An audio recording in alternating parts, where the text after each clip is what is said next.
lustre de cristal do Grand Hyatt iluminava 50 rostos da elite paulistana, quando Eric Bragança levantou o dedo e apontou para ela, para Angélica.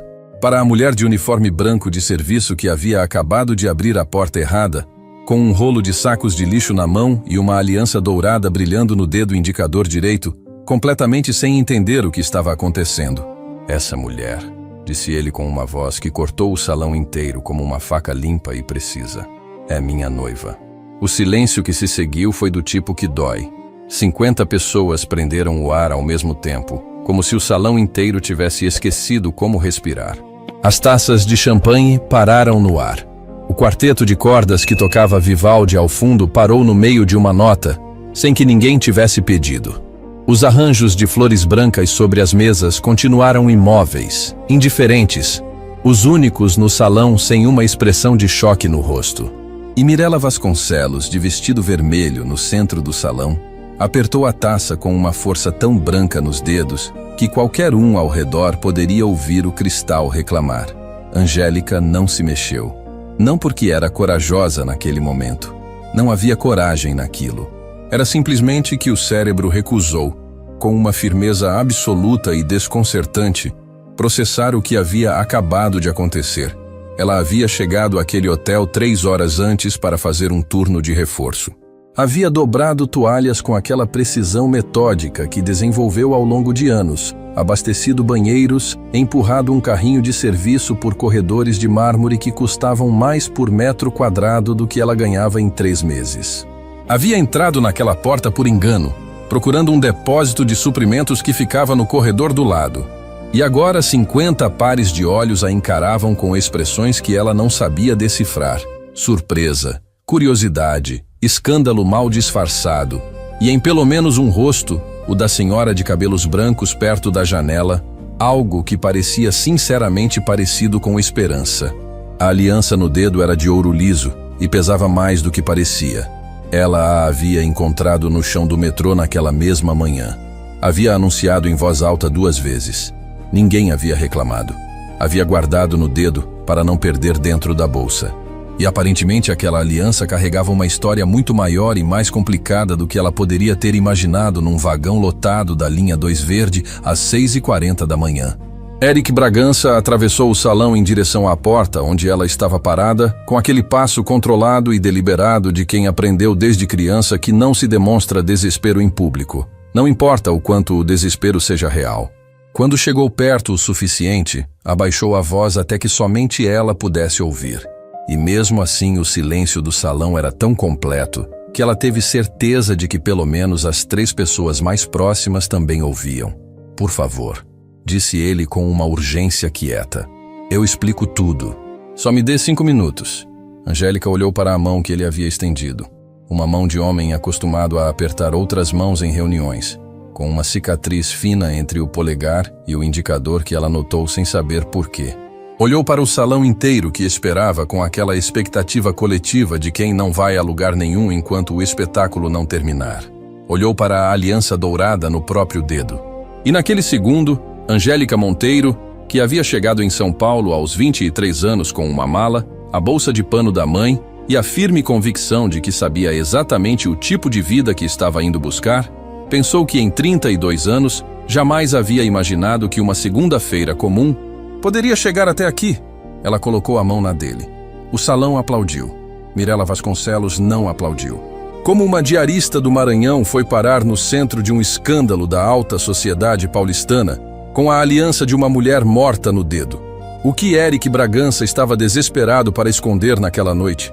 E o que aconteceria quando os dois descobrissem que o destino dessa história tinha raízes muito mais fundas do que qualquer aliança perdida no metrô? Essa é a história de Angélica e Eric, de uma aliança que nunca deveria ter caído, de um acordo que nunca deveria ter acontecido, e de 2 maranhenses que precisaram ir até São Paulo para se encontrar e entender que o caminho de volta para casa era mais direto do que qualquer um dos dois havia pensado. Mas, para entender onde tudo chegou, precisamos voltar ao começo, à manhã daquela segunda-feira, ao metrô da linha 2 verde. Ao momento em que tudo começou com um brilho dourado no chão sujo de um vagão lotado.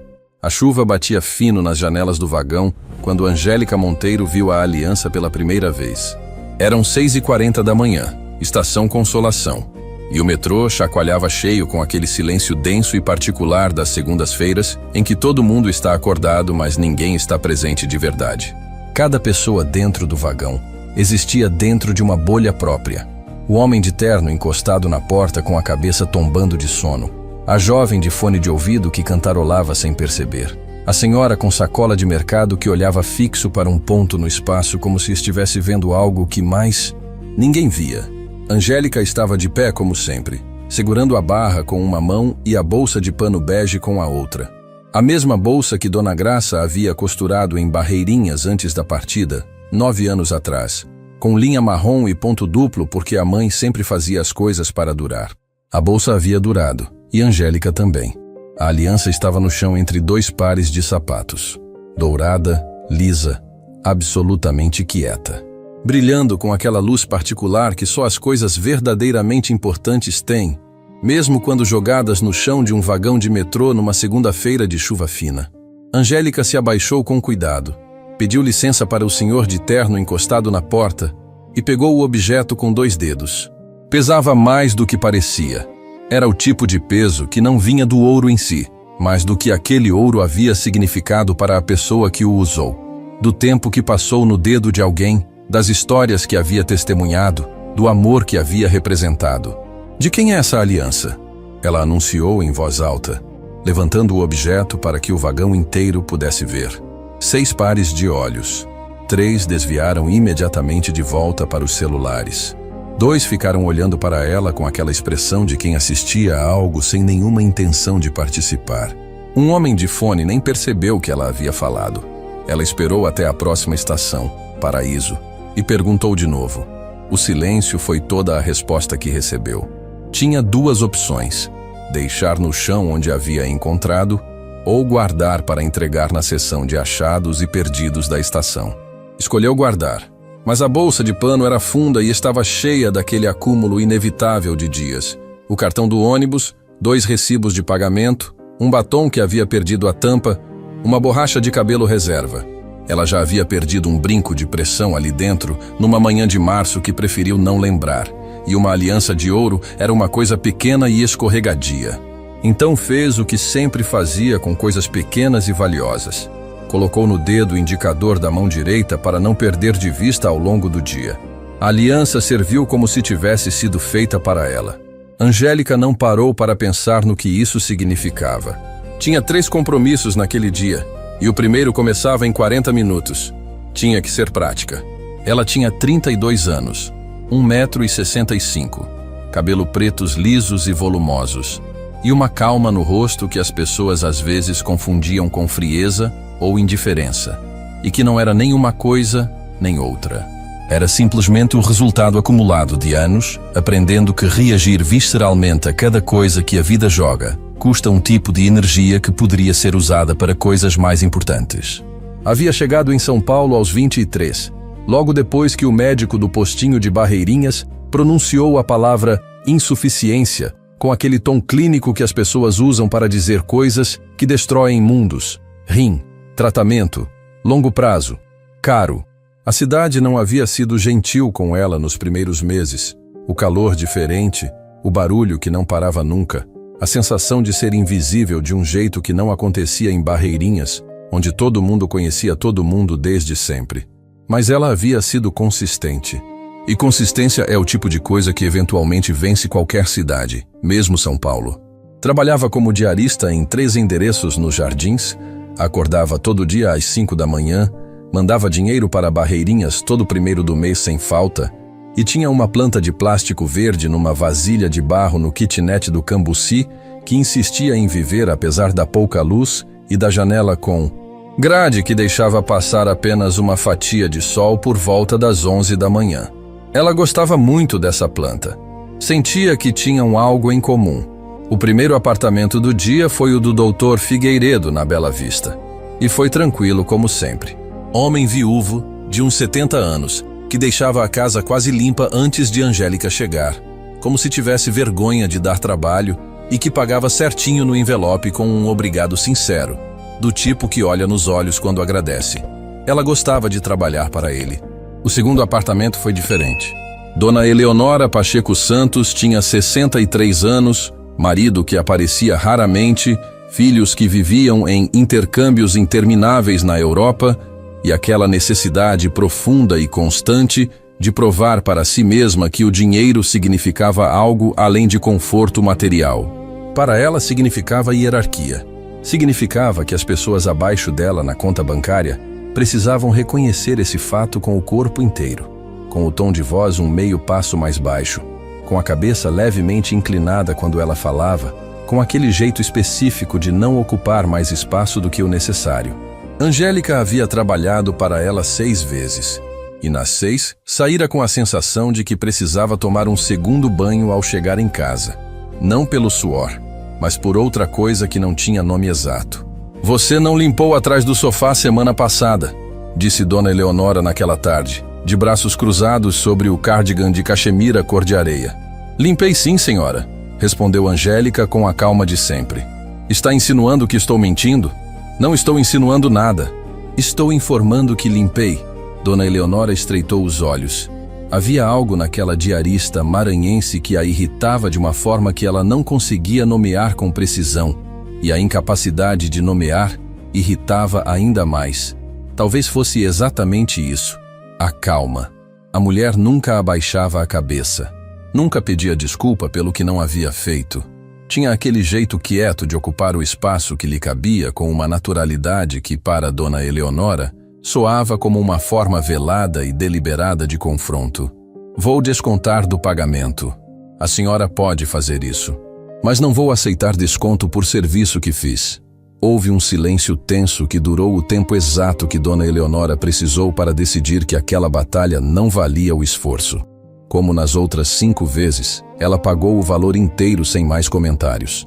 Angélica pegou o dinheiro, dobrou, guardou no bolso da frente, agradeceu com o mesmo tom de sempre e saiu. No elevador, com o espelho refletindo o uniforme e o coque e a aliança de ouro no dedo que não era sua, ela fechou os olhos por 3 segundos.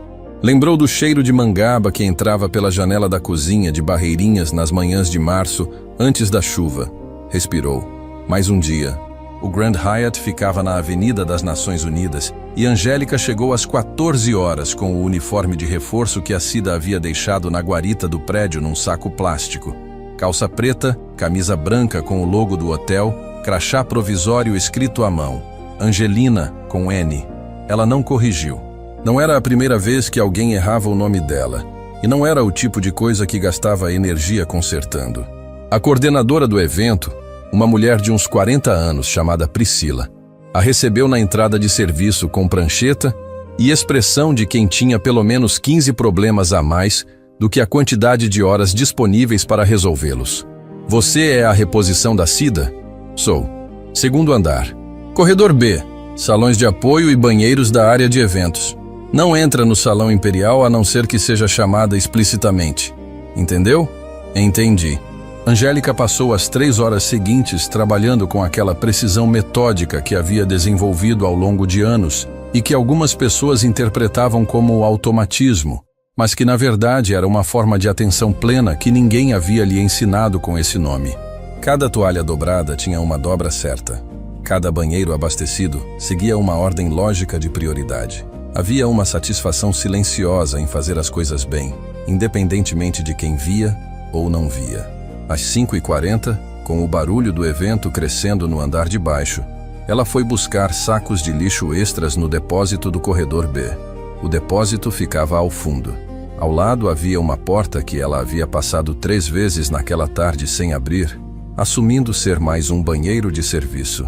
Na 4ª passagem, precisando de suprimentos adicionais, viu a porta entreaberta e empurrou. Não era banheiro de serviço nenhum, era o Salão Imperial. Ela percebeu o erro imediatamente, mas o imediatamente chegou tarde demais. A porta se abriu para um salão de pé direito alto com lustres de cristal, e pelo menos 50 pessoas em trajes de gala que se viraram todas ao mesmo tempo, como num coreografia ensaiada, para olhar para ela. Mesas com arranjos de flores brancas, taças de champanhe, música interrompida. Um homem de pé ao fundo, de terno escuro, que havia pausado no meio de uma frase. Angélica deu um passo para trás, mas o homem já havia visto a aliança. E o que aconteceu a seguir já está contado. A mão estendida, as palavras impossíveis, o silêncio de 50 pessoas, o salão aplaudindo. E a aliança no dedo dela que havia saído do chão de um vagão da consolação para o centro de uma história que ela não conhecia ainda, mas que estava prestes a conhecer inteiramente.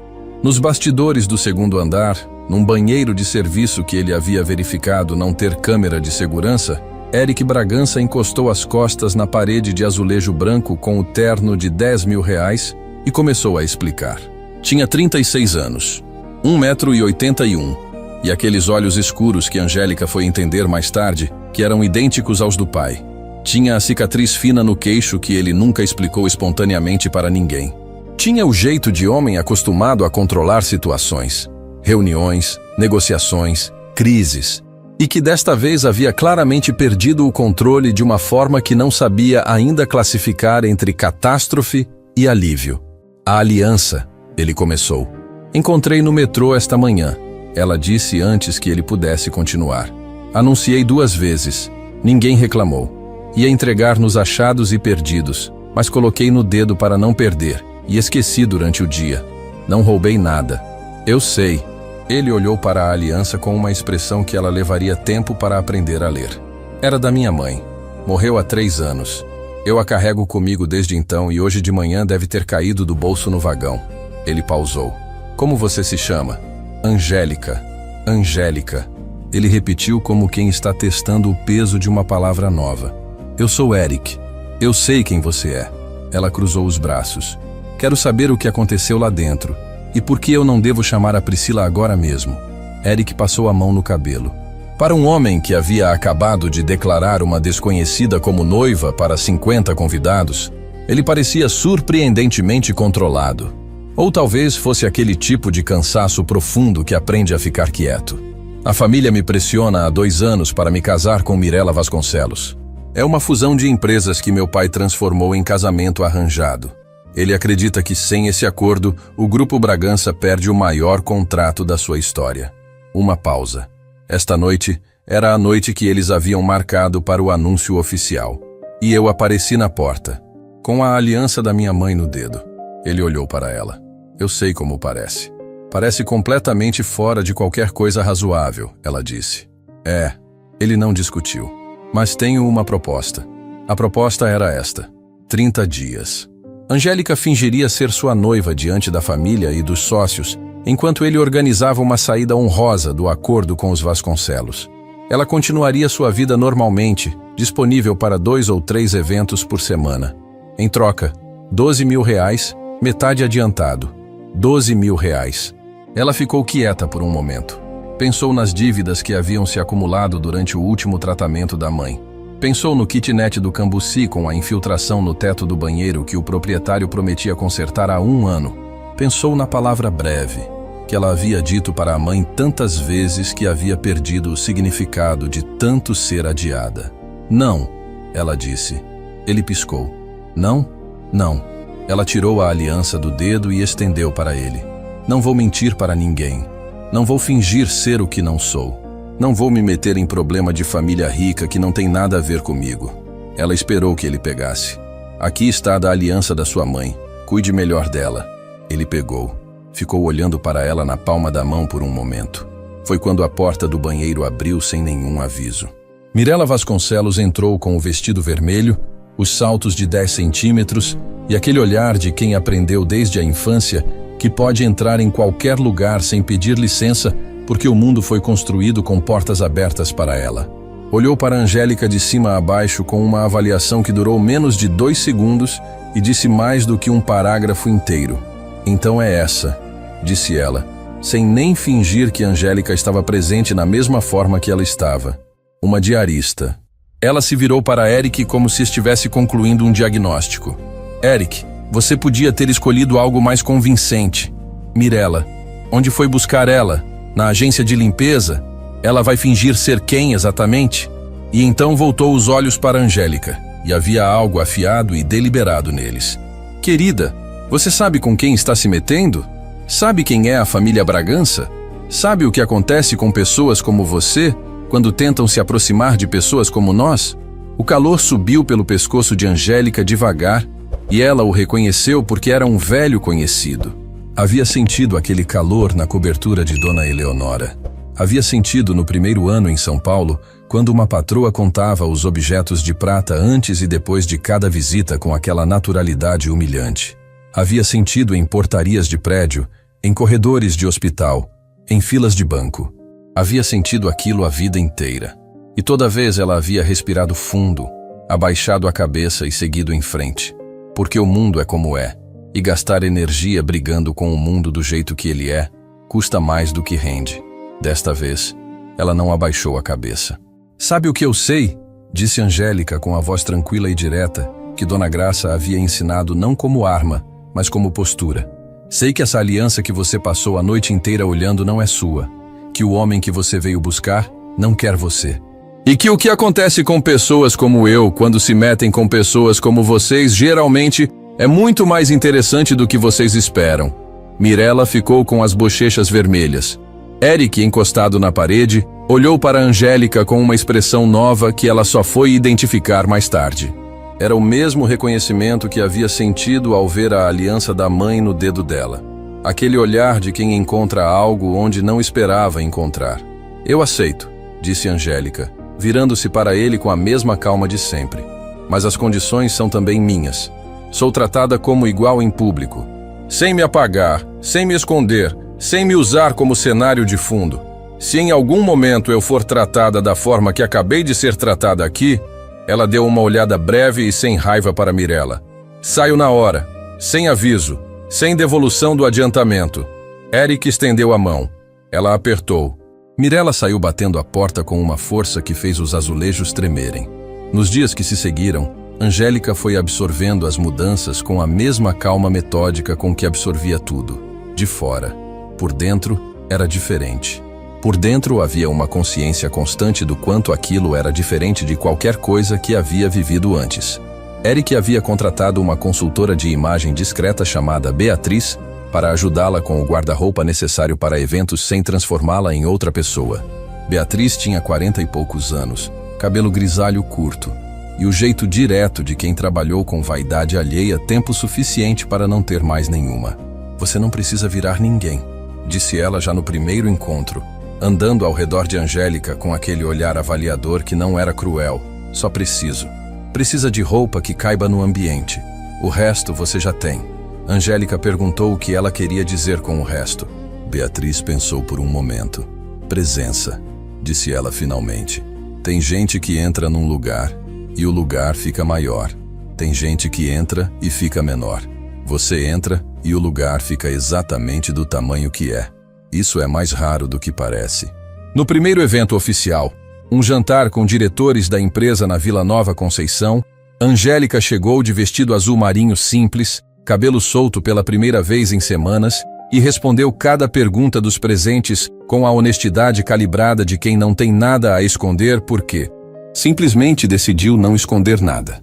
Quando o diretor financeiro perguntou onde ela havia estudado, ela disse que não tinha formação universitária.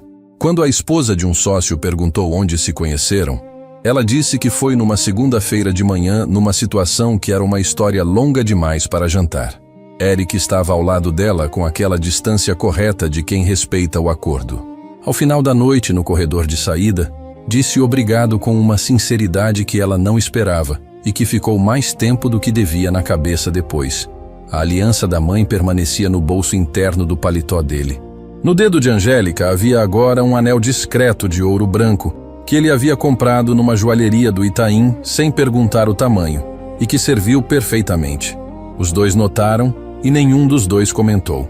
Foi na quinta-feira da segunda semana, enquanto Angélica preparava o apartamento do Dr. Figueiredo no piloto automático dos dias repetidos, que o telefone tocou. A família quer conhecer você, disse Eric com aquele tom de relatório de crise. Meu pai e minha tia. Este fim de semana, se possível. Onde? Uma pausa. Barreirinhas. Outra pausa. A sede principal do grupo fica lá. Minha família é de lá. Eu sei que parece. Eu sou de Barreirinhas. O silêncio do outro lado durou o tempo de uma respiração profunda e surpresa. O quê? Nasci e cresci lá. Minha mãe ainda mora na cidade. Ela ficou olhando para a janela do Dr. Figueiredo, que dava para uma rua com uma amendoeira antiga no meio calçada. Saí há 9 anos. Angélica. A voz dele havia mudado para aquele tom específico de quem está processando um dado que não esperava. Você tem noção do quão improvável é isso? Tenho. Ela olhou para a amendoeira que balançava levemente. Quando a gente vai? O avião pousou em Barreirinhas numa tarde de outubro com aquele sol maranhense que não conhece atenuante, que não pede licença, que pousa no rosto das pessoas como um parente antigo que não precisou ser chamado para aparecer. Angélica desceu a escada de embarque e ficou 1 segundo imóvel no último degrau antes do asfalto. O calor era diferente do de São Paulo, mais seco, mais direto, mais honesto de alguma forma. O cheiro de babaçu e terra seca que o vento trouxe naquele segundo era tão familiar que ela teve que apertar a alça da bolsa para não fazer nada que parecesse fraqueza na frente da família Bragança, que aguardava em carros na saída. Mas não era fraqueza. Era aquela emoção específica de quando o corpo reconhece um lugar que a cabeça havia tentado guardar em caixas fechadas para poder seguir em frente.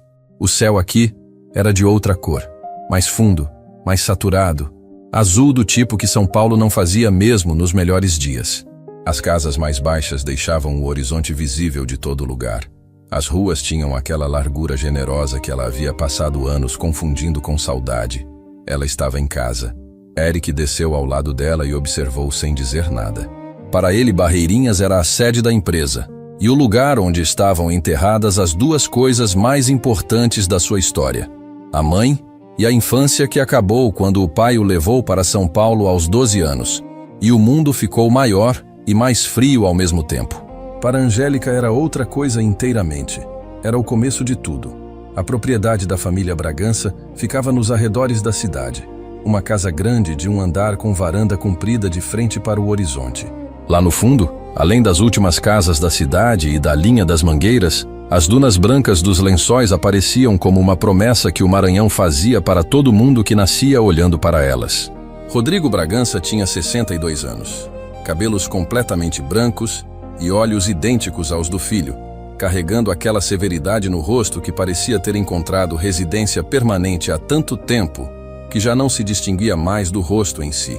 Apertou a mão de Angélica com firmeza e a examinou com aquela avaliação silenciosa dos homens que passaram a vida inteira tomando decisões sobre pessoas. Então você é da cidade, disse ele. Da Rua dos Cajueiros, senhor. Algo passou pelo rosto de Rodrigo Bragança naquele momento. Fugaz, quase invisível. Mas ela viu. Foi como se um arquivo antigo tivesse sido aberto num lugar onde ele não esperava. Tia Carminha, irmã mais velha de Rodrigo, tinha 58 anos, cabelos tingidos de castanho, e o tipo de sorriso que as pessoas desenvolvem quando aprendem que sorrir para todo mundo é o modo mais eficiente de não revelar nada para ninguém. Abraçou Angélica com aquele abraço que não aquece, o tipo onde os braços tocam, mas o peito não. O jantar foi longo e foi uma série de perguntas cuidadosamente estruturadas para parecerem conversa. Angélica respondeu cada uma com honestidade calculada. Sim, trabalhava em São Paulo como diarista, 3 apartamentos fixos há vários anos. Não tinha faculdade. Sim, a família era de Barreirinhas, a mãe ainda morava na Rua dos Cajueiros. A cada resposta, via Carminha registrar mentalmente mais um dado desfavorável. A cada resposta, via Rodrigo Bragança ficar um pouco mais quieto, de um jeito que ela não conseguia ainda classificar. Eric, ao lado dela, comia com aquela concentração discreta de quem está processando muitas coisas ao mesmo tempo. 1 ou 2 vezes, quando as perguntas chegavam mais afiadas, ele tocava levemente a ponta dos dedos nos dela sobre a mesa. Brevemente, quase involuntário, como alguém que estende a mão no escuro para verificar se a outra pessoa ainda está ali. Ela não esperava que aquilo importasse tanto quanto importou. Na manhã seguinte, enquanto a casa dormia ainda, Angélica saiu sozinha antes das 7 e foi a pé pela estrada de terra até a Rua dos Cajueiros. Levou 15 minutos. Conhecia cada curva. A casa da mãe estava igual com as diferenças do tempo. A tinta um pouco mais desbotada na fachada, a mangueira do quintal mais alta, Um cão diferente dormindo na soleira. Não o mesmo de antes, mas do mesmo jeito que o de antes, preguiçoso e contente com a própria existência. Ela ficou parada na calçada por 1 minuto, como quem precisa de 1 segundo para preparar o coração antes de uma coisa que importa muito. Dona Graça abriu a porta antes que ela batesse. Mães fazem isso. Ficaram uma olhando para a outra por um momento em que as palavras seriam inadequadas de qualquer forma. Demorou, disse a mãe. Demorou. Angélica concordou. Elas ficaram abraçadas por um tempo que nenhuma das duas contou e que as duas lembraram cada uma à sua maneira. Depois, sentadas na cozinha com café preto forte e tapioca com manteiga, Angélica contou o suficiente. A aliança no metrô, o evento no hotel, o acordo, Eric, a viagem. Dona Graça ouviu tudo sem interromper uma vez sequer, com aquela atenção total que era sua forma particular de respeito. Quando Angélica terminou, a mãe ficou olhando para o copo de café por um tempo longo. Essa aliança que você encontrou, disse ela devagar. Como é exatamente? Angélica descreveu. Ouro liso, sem inscrição visível por fora, peso inesperado para o tamanho.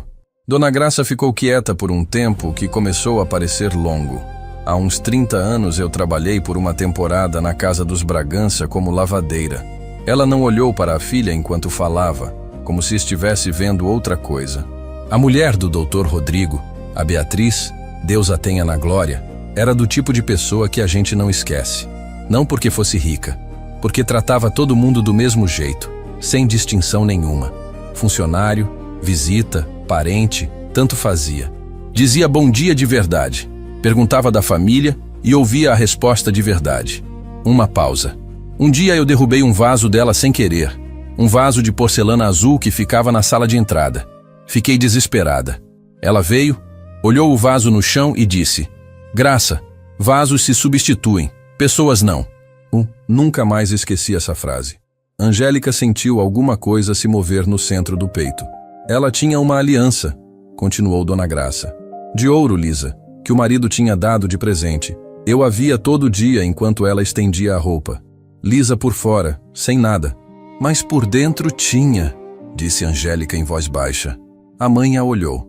Como você sabe? Não sei. Achei. Por dentro tinha.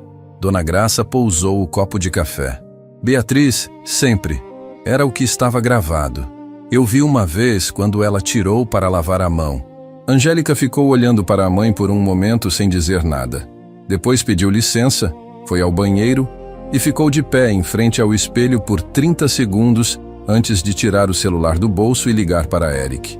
Preciso de um favor, ela disse quando ele atendeu. Pode me emprestar a aliança da sua mãe esta tarde? Ele não perguntou por quê. Disse que sim. Naquela tarde ela pegou a aliança, foi ao banheiro do quarto de hóspedes e olhou por dentro sob a luz da lâmpada. Beatriz, sempre.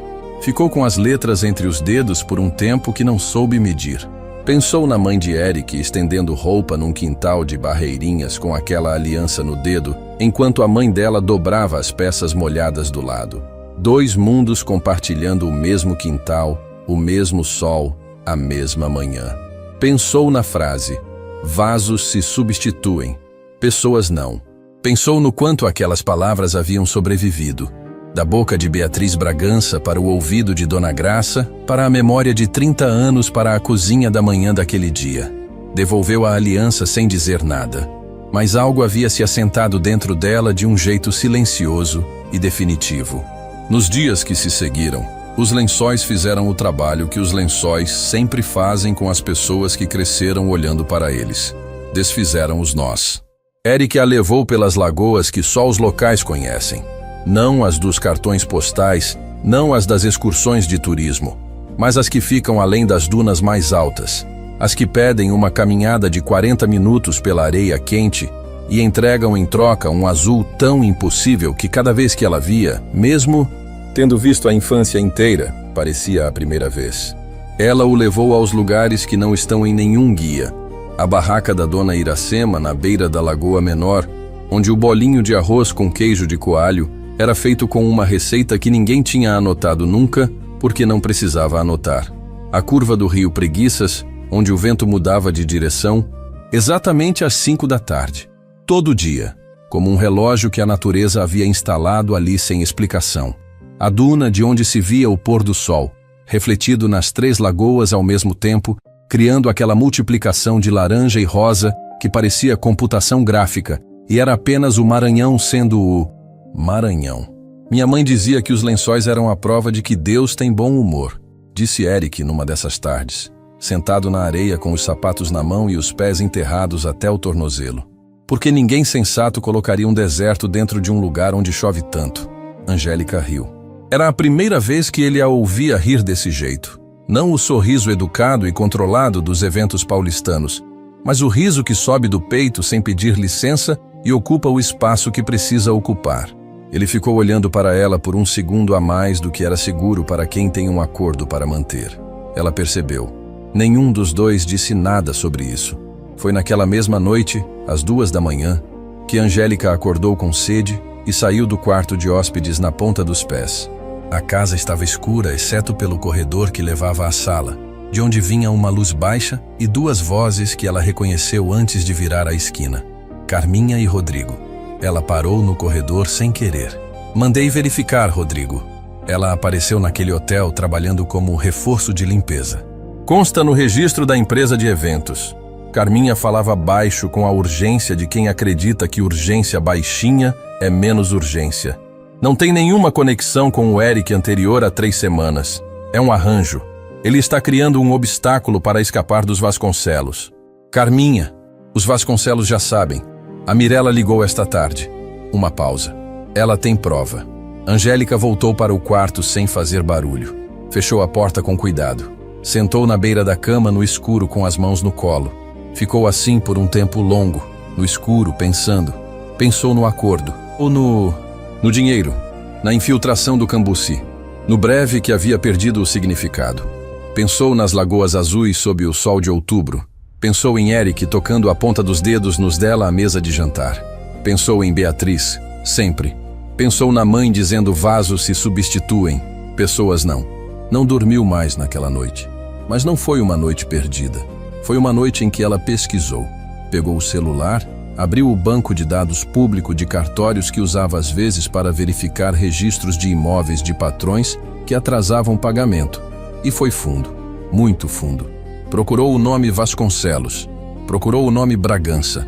Procurou os números de CNPJ que havia ouvido mencionar ao jantar. Encontrou o apêndice C às 4h30 da manhã. O sol ainda não havia nascido quando Eric bateu suavemente na porta do quarto. Ela já estava sentada, acordada, com o celular na mão. "Você ouviu?", disse ele. Não era uma pergunta. Ouvi. Ele entrou e ficou de pé perto da janela.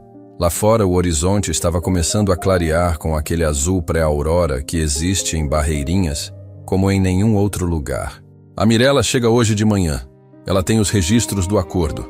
Nossos e-mails, o valor, a data que nos conhecemos. Vai entregar para meu pai e para uma coluna corporativa de São Paulo ao mesmo tempo. E seu pai vai te forçar a assinar o contrato com os Vasconcelos. Vai tentar." Ele olhou para ela. "Você pode ir embora agora se quiser. Eu libero o acordo. Você fica com o adiantamento, não deve nada a ninguém." Angélica ficou quieta por um momento.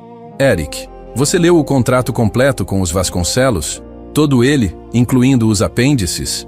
Ele franziu levemente a testa. "Li o principal." "O apêndice C?" A expressão dele mudou. "O que tem no apêndice C?" Ela virou o celular para ele. "O acordo que os Vasconcelos propuseram não é uma fusão. É uma aquisição disfarçada.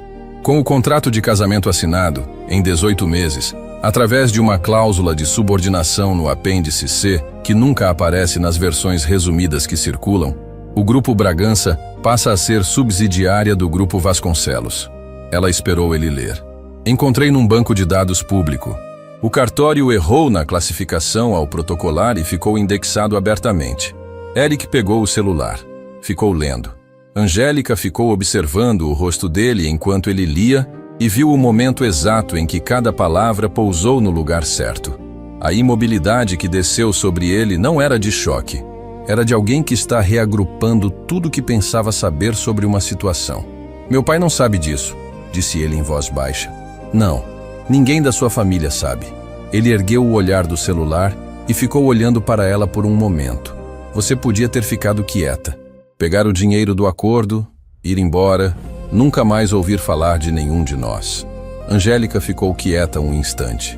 Sua mãe tratava a minha mãe como gente, disse ela finalmente, com a voz tranquila de quem está dizendo uma coisa simples e verdadeira. Num tempo em que nem todo mundo fazia isso.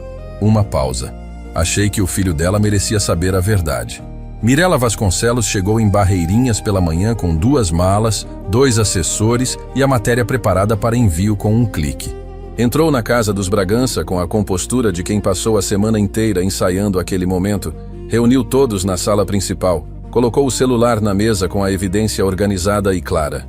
"Posso provar tudo", disse ela com aquela calma de quem guardou a carta certa na manga o tempo necessário.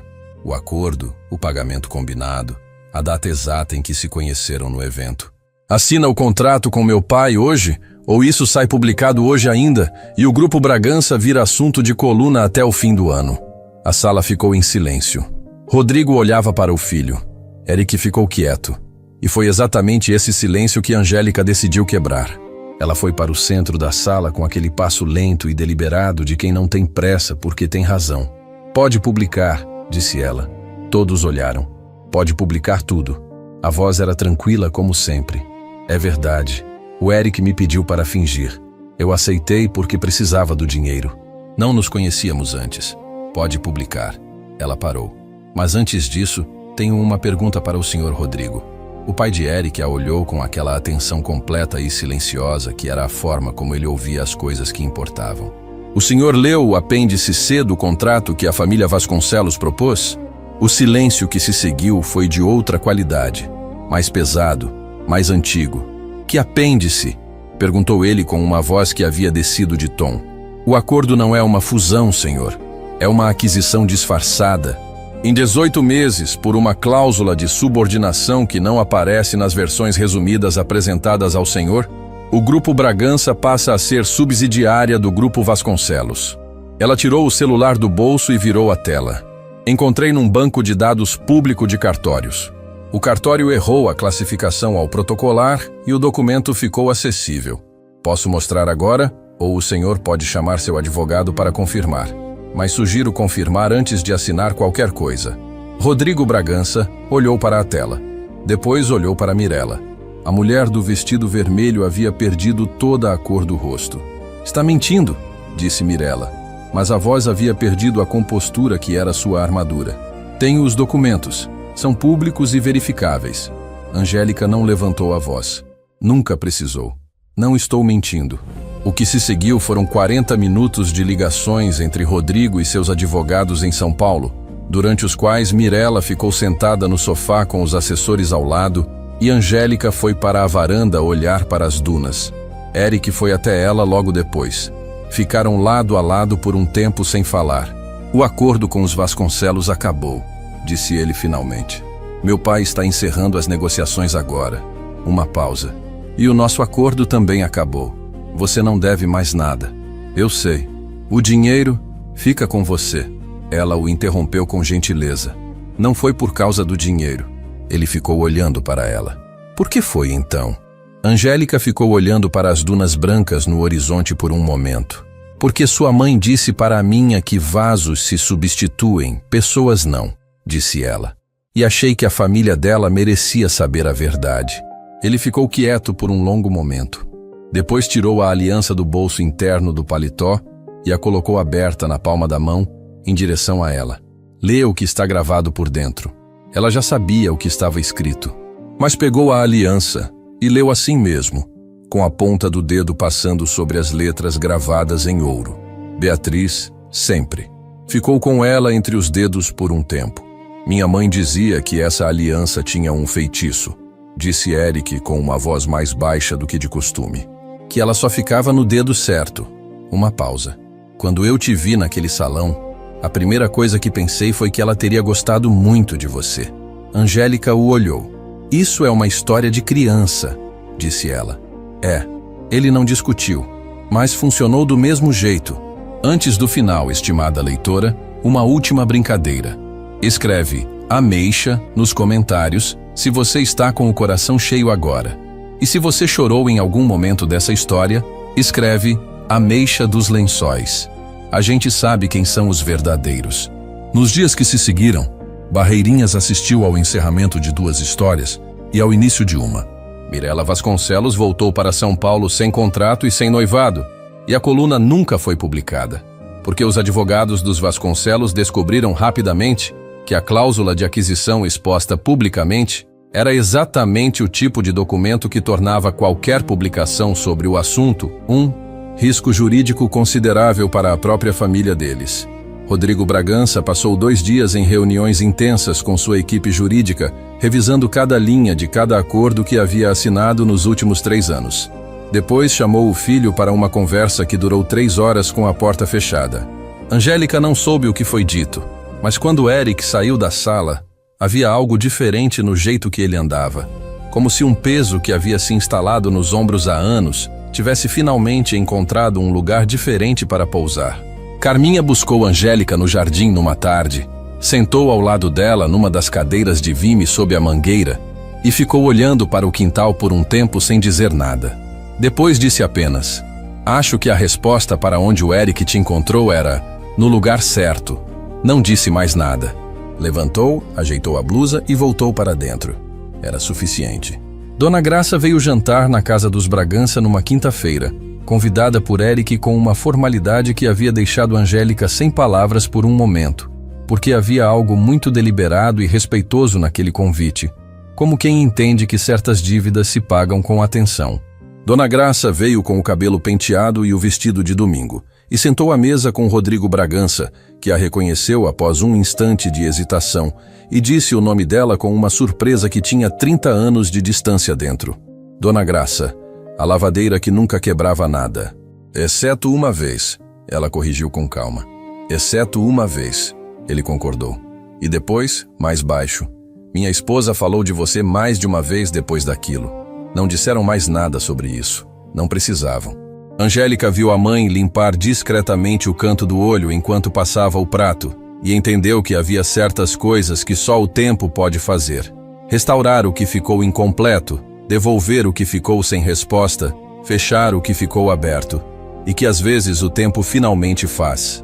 A aliança de Beatriz Bragança foi colocada num estojo de veludo verde que Eric trouxe de um mercadinho da cidade e depositada numa gaveta da casa da Rua dos Cajueiros, entre um terço de madeira e uma fotografia antiga em preto e branco. Não porque havia sido devolvida, porque Eric a colocou ali numa tarde de outubro, com a explicação simples e direta de que aquele parecia o lugar certo para ela ficar por enquanto. Dona Graça disse que ia cuidar bem. Ele disse que sabia. Na última manhã antes de voltar para São Paulo, Angélica acordou antes do sol. Calçou a sandália velha de couro que havia deixado na casa da mãe há anos sem perceber. Saiu pela porta da frente sem fazer barulho e foi pelo caminho de terra que conhecia de memória desde os 7 anos. 40 minutos depois, com o céu ainda roxo e as estrelas ainda presentes nas bordas, subiu a duna maior do trecho sul dos Lençóis e sentou no topo. Esperou. O sol subiu sobre os lençóis maranhenses da forma que só acontece aqui, devagar, com aquela generosidade de quem não tem pressa porque sabe o quanto tem a dar. As bordas das dunas ficaram laranja suave primeiro, depois ouro quente, depois branco limpo.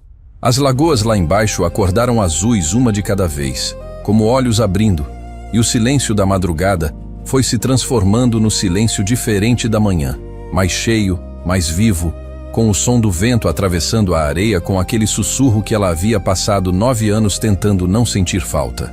Ela estava em casa. Não sabia por quanto tempo. Não sabia como, com que prazo, com que arranjos práticos e impossíveis. Mas sabia que ia voltar. E sabia que desta vez, o breve havia finalmente encontrado uma data real. Eric a encontrou na duna 20 minutos depois do sol nascer, ofegante, com os sapatos na mão e areia até o joelho da calça, com aquela expressão de quem acordou cedo demais e não se arrependeu. Você foi sem avisar, disse ele. Fui ver o sol nascer. Eu queria ver também. Ela o olhou. Ele estava sem paletó pela primeira vez desde que se conheceram, de camisa simples com as mangas dobradas até o cotovelo e o cabelo ligeiramente despenteado, e parecia de alguma forma radicalmente mais real do que havia parecido em qualquer salão de hotel com lustres de cristal. Chegou atrasado, ela disse. Para o sol, sim. Ele sentou ao lado dela na areia com os sapatos ainda na mão. Para outra coisa, espero que não. Uma pausa longa, onde o vento fez a parte que as palavras não faziam. O acordo acabou, disse ela. Acabou. Você não me deve mais nada. Não. Então o que está fazendo aqui? Eric ficou quieto por um momento. Depois tirou a aliança do bolso e a colocou na areia branca entre os dois. Entre a mão dele e a mão dela. Com aquela simplicidade de quem fez uma escolha e não vê por que complicá-la. Minha mãe acreditava que certas coisas encontram o caminho certo na hora certa, disse ele. Eu não acreditava nisso antes. E agora? Agora acho que uma aliança que cai no metrô da Consolação às 6h40 da manhã e vai parar no dedo exato de quem vai mudar tudo. Ele pausou. Ou é feitiço, ou é a coisa mais improvável que aconteceu no século. Ou foi o chão sujo do vagão, ela disse. Ou foi o chão sujo do vagão. Ela riu. Ele riu junto. E nas dunas brancas dos Lençóis Maranhenses, com as lagoas azuis lá embaixo, e o sol de outubro batendo de lado com aquela luz generosa e honesta que o Maranhão tem quando decide ser gentil, 2 maranhenses que haviam precisado ir até São Paulo para se encontrar ficaram sentados na areia branca sem precisar de mais palavras além daquelas. Às vezes a vida não escolhe os caminhos que fazem sentido. Escolhe os que chegam onde precisam chegar. Angélica Monteiro voltou para São Paulo naquela semana. Pagou a última parcela da dívida. Avisou para os 3 apartamentos que precisava de 1 mês de licença. Dobrou o tapete listrado vermelho e branco sobre a cama e ficou olhando pela janela gradeada para a calçada lá fora, onde uma criança passava com uma bicicleta vermelha e uma expressão de quem ainda não sabe que o mundo às vezes é difícil. A planta de plástico verde continuava viva. "Aguenta mais um tempo aqui?" ela perguntou. A planta não respondeu, mas não havia murchado. E Angélica há muito havia aprendido que às vezes a ausência de desistência é a forma mais honesta de resposta que existe. 3 semanas depois, a infiltração no teto do banheiro do Cambuci foi finalmente consertada por um encanador que Eric indicou numa tarde de quarta-feira com uma ligação curta e direta que terminava em "Posso mandar alguém hoje?" Ela disse que sim. E às vezes é assim que começa o resto. Com uma pergunta simples. Com um sim dado sem hesitação. Com uma aliança que cai no lugar errado num vagão de metrô lotado e vai parar no dedo certo de uma mulher que estava indo trabalhar numa segunda-feira comum e não sabia ainda que aquela segunda-feira seria o dia em que tudo mudaria. Às vezes a vida não avisa. Simplesmente coloca no seu caminho exatamente o que você precisava encontrar, na hora em que você menos esperava encontrar coisa nenhuma. E nas dunas dos Lençóis Maranhenses, onde um deserto de areia branca vive dentro de um lugar de chuva porque Deus de fato tem bom humor e gosta de provar isso de vez em quando, 2 pessoas descobriram que certas coisas que parecem acidentes são, na verdade, o caminho mais direto e honesto que existe para chegar onde sempre deveriam ter chegado. Beatriz, sempre. Gostaram desta história? Nos digam nos comentários qual momento mais emocionou vocês e de que lugar estão assistindo. Lembrem-se de dar like no vídeo, se inscrever no canal e ativar o sininho para não perder nossas próximas histórias cheias de emoção. E se querem continuar se emocionando, aqui na tela tem outra história incrível que com certeza vai prender vocês desde o início. Muito obrigado pela sua ótima companhia e nos vemos na próxima.